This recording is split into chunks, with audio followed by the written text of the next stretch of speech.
जीवन में सफलता सिर्फ मेहनत से नहीं मिलती, बल्कि सही सोच और दृढ़ विश्वास के साथ छिपा होता है एक रहस्य की चाबी। थिंक एंड ग्रो रिच, एक ऐसी पुस्तक जो न सिर्फ आपके सपनों को उड़ान देगी, बल्कि आपके विचारों और आचरण को सफलता के मार्ग पर ले जाएगी। क्या आप जानते हैं कि दुनिया के सबसे सफल लोग अपनी सोच को मानसिक धन में कैसे बदलते हैं? यह सिर्फ एक किताब नहीं, बल्कि एक ब्लूप्रिंट है आपकी आर्थिक स्वतंत्रता और असीम संभावनाओं को अनलॉक करने के लिए। तो यह सिर्फ एक रिव्यू नहीं, बल्कि एक नई शुरुआत है। वीडियो को अंत तक देखिए, क्योंकि एक गुप्त सूत्र आपका इंतजार कर रहा है। सपनों को सच करने का सफर यहीं से शुरू होता है। नमस्कार दोस्तों, स्वागत है आपका हमारे चैनल एम ज़ील पर।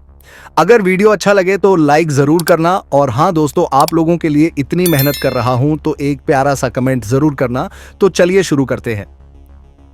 नेपोलियन हिल द्वारा लिखी गई किताब think and grow rich, think grow rich की दुनिया भर में 600 लाख से ज्यादा किताबें बिक चुकी हैं, और यह सिलसिला अब भी जारी है। इसे दुनिया में सबसे बेहतरीन किताबों में से एक माना जाता है। चाहते हो ज्यादा अचीव करना? अपना माइंडसेट बदलो। तुम्हारी पावर तुम्हारे अंदर ही होती है।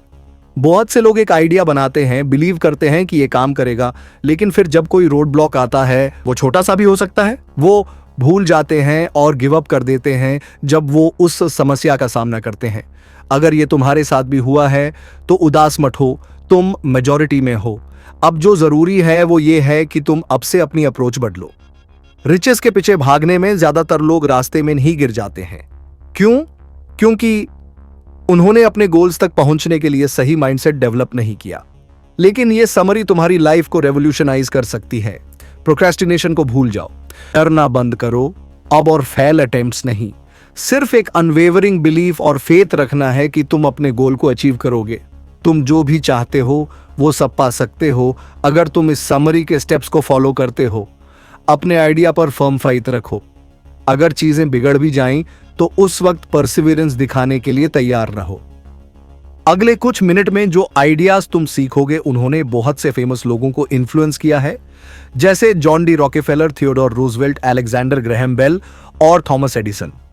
और ये तुम्हारे लिए भी वही कर सकता है। तुम्हें मेंटल टूल्स और डिटर्मिनेशन डेवलप करनी होगी, ताकि जब मुश्किलें आए तुम गिव अप न करो। ये सब तुम्हारे दिमाग के अंदर ही है। सक्सेस उन्हीं लोगों को मिलती है जो सक्सेस कॉन्शियस बनते हैं। फेलियर उन्हें मिलती है जो फेलियर कॉन्शियस बनने देते हैं। अनवेवरिंग डिजायर सक्सेस के लिए एक क्रूशियल स्टेप है। सही माइंडसेट डेवलप करने का पहला स्टेप है एक डिजायर अक्वायर करना। यह कोई ऐसे ही इंपल्स नहीं होना चाहिए, बल्कि एक सॉलिड और अनवेवरिंग पैशन होना चाहिए, चाहे जो भी हो जाए। तुमने शायद पास्ट में थोड़ी सी मुसीबत आने पर गिव अप कर दिया होगा, लेकिन तुम कैसे जान पाते कि सक्सेस कितनी करीब थी? अगर तुम एक स्ट्रॉन्ग डिजायर का पोटेंशियल समझ लो और उसे हार्नेस कर लो, तो कोई ऑब्स्टिकल तुम्हारी प्रोग्रेस को नहीं रोक पाएगा। गोल्ड रश के दौरान एक फैमिली ने एक गोल्ड सप्लाई डिस्कवर की थी, लेकिन उनके पास माइनिंग के लिए मशीनरी नहीं थी। उन्होंने मशीनरी लेने का प्लान बनाया और डिगिंग शुरू की। उन्होंने रियलाइज किया कि उन्होंने कोलोराडो के बेस्ट माइंस में से एक को ढूंढ लिया है, और सब कुछ एक शॉर्ट पीरियड के लिए फैंटास्टिक था। फिर अचानक से उन्हें गोल्ड नहीं मिल पाया। गोल्ड ड्राई हो गया और डिसअपियर हो गया। कुछ ही समय बाद उन्होंने गिव अप कर दिया और अपनी मशीनरी बेच दी, अपना लॉस कट कर दिया। उन्हें यह नहीं पता था कि अगर वो सिर्फ 3 फीट और दिग करते तो उन्हें गोल्ड मिल जाता, एक सिंपल फॉल्ट लाइन के वजह से। दूसरी फैमिली ने वो गोल्ड ढूंढ लिया, और वो रिचेस हासिल की जो पहली फैमिली को मिल सकती थी अगर उन्होंने गिव अप नहीं किया होता। यह सिनेरियो बहुत कॉमन है, लेकिन इसका सॉल्यूशन है। तुम अपना माइंडसेट बदल सकते हो और एक अनवेवरिंग डिजायर डेवलप कर सकते हो अपने गोल को अचीव करने का। इस तरह तुम्हारा गिव अप करने का चांस काफी कम हो जाएगा। एडविन सी बार्न्स इसका एक एक्सीलेंट एग्जांपल है। उसका बर्निंग डिजायर था थॉमस एडिसन के साथ काम करने का, और उसने गिव अप नहीं किया जब तक उसने अपने डिजायर को रियलिटी नहीं बना लिया, और 30 साल तक एडिसन के साथ काम किया। तो कैसे तुम एक अनवेवरिंग डिजायर डेवलप करते हो? अपने थॉट्स को कंट्रोल करके।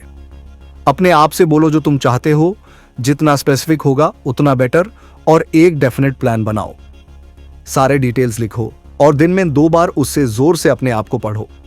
कुछ ही टाइम में तुम्हारा डिजायर इतना स्ट्रांग हो जाएगा कि कोई रोड ब्लॉक उससे हरा नहीं सकेगा। क्या तुम जानते हो, ह्यूमन ब्रेन हमारी सोच से ज्यादा कैपेबल है। साइंटिस्ट्स अभी तक इसे पूरी तरह समझने की कोशिश कर रहे हैं। स्ट्रियाटम और ऑर्बिटोफ्रंटल कॉर्टेक्स मोटिवेशन से रिलेटेड माने जाते हैं। फेथ इंटेंजिबल है, लेकिन यह एक पावरफुल फोर्स है। बहुत लोग फेथ को समझने में स्ट्रगल करते हैं, शायद इसलिए क्योंकि ये देखी नहीं जा सकती। फेथ कोई विजिबल या टेंजिबल चीज नहीं है, ये एक फीलिंग है, एक सेंस ऑफ कंफर्ट है। लेकिन फेथ को कंट्रोल और क्रिएट किया जा सकता है, जिस प्रोसेस को ऑटो सजेशन कहते हैं। इसका मतलब यह है कि तुम अपने आप को जो बिलीव करना चाहते हो उसको बार बार बताकर कन्विक्शन बना सकते हो।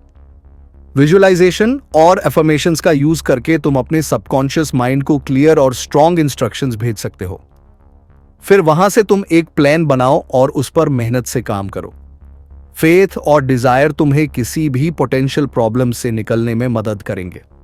लोग जब पहली बार किसी क्रिमिनल एक्टिविटी जैसे थेफ्ट या ड्रग्स के कांटेक्ट में आते हैं तो पहले उन्हें यह चीज बिल्कुल पसंद नहीं आती, लेकिन जब वो उसके आसपास ज्यादा टाइम बिताते हैं तो धीरे धीरे वो उसके आदत में ढल जाते हैं। अगर वो इंसान उस क्राइम के आसपास काफी टाइम तक रहता है तो वो उससे इन्फ्लुएंस हो जाता है। ये सब रेपिटेशन के थ्रू सबकॉन्शियस माइंड में सीप करता है। तुम इफेक्टिवली अपने माइंड को ट्रेन कर रहे होते हो। ऑटो सजेशन का यूज करके तुम अपने फेथ को और स्ट्रांग बना सकते हो। बस रोज अपने आप से बात करो, अपने आप को बताओ जो तुम चाहते हो और एक्शन लेने की डिमांड करो। अपने आप को याद दिलाओ कि तुम अपना कॉन्फिडेंस डेवलप करोगे और अपने गोल को अचीव करने के लिए कभी रुकोगे नहीं। ये तुम्हारा पर्सनल मैनिफेस्टो है। इस जर्नी के दौरान ये भी समझो कि तुम तब तक सक्सेसफुल नहीं हो सकते जब तक तुम्हारे एक्शंस दूसरों को नुकसान नहीं पहुंचाते। अपने इंटेंशंस को क्लियर बनाओ। तुम्हें अपने आइडिया पर पूरा यकीन होना चाहिए और तुम्हें उसके साथ लगे रहना चाहिए, चाहे कितनी भी मुश्किलें क्यों न आए। ये मंत्रा एक प्रॉमिस है तुम खुद से कि तुम क्या करोगे अपनी मंजिल तक पहुंचने के लिए। इसके अलावा तुम्हें विजुअलाइज करना चाहिए कि तुम ऑलरेडी जो चाहते हो उसको अचीव कर चुके हो। कैसा लगता है, कैसा दिखता है, ये सब तुम्हारे सबकॉन्शियस को इन्फ्लुएंस करेगा और वो इनविजिबल फेथ डेवलप करेगा। इससे तुम्हारे एम्बिशंस को आगे बढ़ाने की मोटिवेशन मिलेगी। जब क्लियर विजन नहीं होता तो प्रोक्रेस्टिनेशन करना आसान होता है। अचीवमेंट के बारे में सोचना अच्छा लगता है, लेकिन जब तुम एक्चुअली अचीव करते हो तो उसका एक्सपीरियंस और भी ज्यादा मैग्निफिसेंट होता है। सक्सेस का की तुम्हारे नॉलेज को स्पेशलाइज करने में है। हम गलत सोचते हैं कि नॉलेज इज पावर, लेकिन क्या फायदा है अगर तुम्हारा ब्रेन रैंडम इंफॉर्मेशन से क्लोग हो जाए जो कभी फ्रूटफुल नहीं होगा। सच यह है कि अपने नॉलेज को स्पेशलाइज करना बेटर है। उन एरियाज पर फोकस करना जो तुम्हारे फ्यूचर एक्शंस और प्लान्स को हेल्प करेंगे। दो तरह की नॉलेज होती है और दोनों पावरफुल हैं, एक जनरल और एक स्पेशलाइज्ड। स्पेशलाइज्ड इंफॉर्मेशन तुम्हें तुम्हारे पर्टिकुलर नीचे में जायंट लीप्स लेने में मदद करेगी। अगर तुम्हारा ब्रेन ज्यादा इंफॉर्मेशन से भर जाए तो तुम्हें ओवरवेल्म, एग्जॉस्टेड और कभी-कभी स्ट्रेस्ड फील हो सकता है। तुम्हारी अटेंशन स्कैटर्ड और चेओटिक हो सकती है, जो तुम्हारे परफॉर्मेंस और ओवरऑल स्किल्स को इन्फ्लुएंस करेगी। अपने ब्रेन की मदद करो और उससे जितना ज्यादा पॉसिबल हो मेटिकुलसली स्टडी करो। इससे तुम्हारी जर्नी को एक डेस्टिनेशन मिलेगी जहां तुम अपने एफर्ट्स का बेस्ट यूज कर पाओगे। श्योर, दुनिया की सारी चीजें जानना अच्छा लगेगा, लेकिन ये एक अनरियलिस्टिक गोल है जो तुम्हारे एम्बिशंस को हिंडर कर सकता है। तुम्हारा मैं गोल ये होना चाहिए कि अपने चोजन फील्ड में जितना हो सके नॉलेज एक्वायर करो। मास्टरी ही सक्सेस का की है। अपने एरिया ऑफ इंटरेस्ट में पढ़ाई करो और ज्यादा जानने की कोशिश करो। सवाल पूछो और आंसर ढूंढो। जितना ज्यादा स्पेशलाइज तुम हो सकते हो उतना ज्यादा तुम सक्सीड करोगे। लर्निंग तुम्हें रिचेस नहीं देती, ये सिर्फ तुम्हारे प्लान को इन्फ्लुएंस करती है और तुम्हारे एक्शंस को। हेनरी फोर्ड ने इस आइडिया को बहुत क्लियरली पॉइंट आउट किया। उसने अपने जनरल नॉलेज को क्वेश्चन किया। सोचा, क्यों अपना दिमाग क्लटर करूं जब मेरे पास ऐसे लोग हैं जो मुझे जो भी जरूरी हो बता सकते हैं। फोर्ड दुनिया का मोस्ट फॉर्मली एजुकेटेड इंसान नहीं था, लेकिन उसने इंश्योर किया कि जो उसने सीखा वो उसके नीचे में स्पेशलाइज्ड हो और उसने उसी पर फर्म डिसीजंस लिए। क्या तुम्हें पता है, तुम्हारे ब्रेन का राइट साइड तुम्हारे क्रिएटिव थॉट्स के लिए रिस्पॉन्सिबल होता है। ये एब्स्ट्रैक्ट आइडियाज, इमेजिनेशन, कॉन्टेक्स्ट और इमोशंस से डील करता है।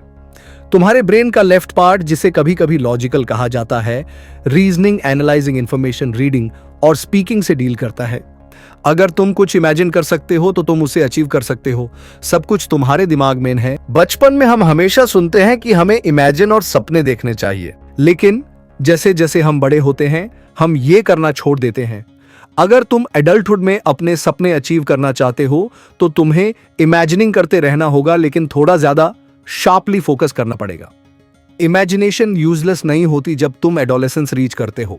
अपने क्रिएटिव स्किल्स को उन एरियाज पर फोकस करो जो तुम्हारे गोल्स के लिए सेंस बनाते हैं। तुम्हारा इमेजिनेशन वही जगह है जहां तुम आइडियाज सोचते हो और प्लान्स बनाते हो।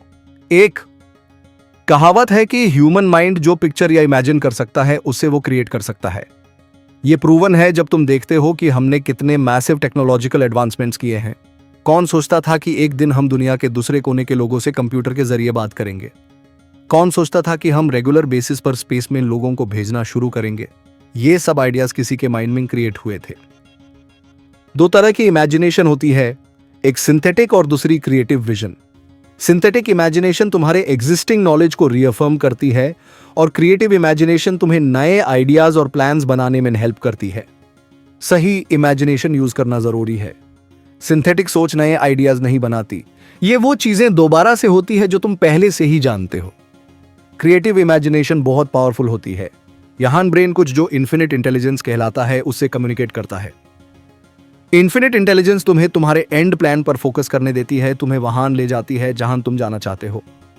इस प्रोसेस के दौरान तुम्हें फ्लैशेस ऑफ आइडियाज या हंचेस मिलते हैं जो शायद इतने सेंस न करें, लेकिन इन्हें एक डेफिनेट और ऑर्गेनाइज्ड प्लान में डालना जरूरी है।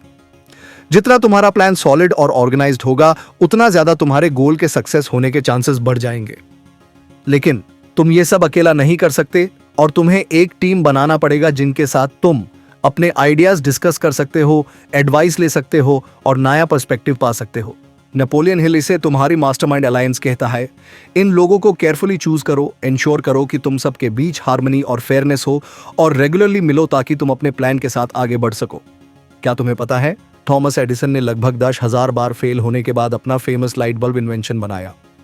एक लीडर बनो और आगे बढ़ने के लिए एक फर्म प्लान बनाओ। एक सॉलिड प्लान बनाने का की लाइज इन गुड ऑर्गेनाइजेशन। ये तुम्हारी सक्सेस के रास्ते को डिफाइन करता है। तुम्हारा प्लान स्कैटर्ड या चॉटिक नहीं होना चाहिए। जब तुम्हारे पास सॉलिड प्लान नहीं होता तो प्रोक्रेस्टिनेशन करना बहुत इजी हो जाता है। एक और फायदा यह है कि तुम्हारे पास अलग अलग सिचुएशंस के लिए कुछ बैकअप प्लान्स होने चाहिए। काफी चीजें ऑफ कोर्स हो सकती हैं और अगर तुम पॉसिबल पिटफॉल्स के लिए प्लान बना के रखो तो तुम्हें काफी आराम मिलेगा। सक्सेस का एक और इंपॉर्टेंट एलिमेंट है तुम्हारे साथ काम करने वाले लोग। कोई भी इंसान अकेला नहीं होता। एक ग्रेट सपोर्ट ग्रुप के साथ तुम बहुत दूर तक जा सकते हो। तुम्हें अच्छे इंटरपर्सनल स्किल्स भी होने चाहिए ताकि ग्रुप में एक इनवाइटिंग एटमॉस्फेयर क्रिएट हो। तुम्हारे साथ काम करने वाले लोग इंस्पायर्ड और मोटिवेटेड होने चाहिए कुछ क्रिएट करने के लिए। तुम्हें अपनी तरफ से पूरी कोशिश करनी होगी ताकि यह एम्बियंस बना रहे। हर एडवर्सिटी, हर फेलियर, हर हार्ट ब्रेक अपने साथ एक इक्वल या ग्रेटर बेनिफिट लेके आती है। तुम्हें यह एक्सपेक्ट करना चाहिए कि तुम कुछ बार फेल करोगे क्योंकि यह लाइफ का एक हिस्सा है। मिस्टेक्स और मिसस्टेप्स तुम्हारी जर्नी में बाउंड है, ये साइड इफेक्ट्स नहीं है।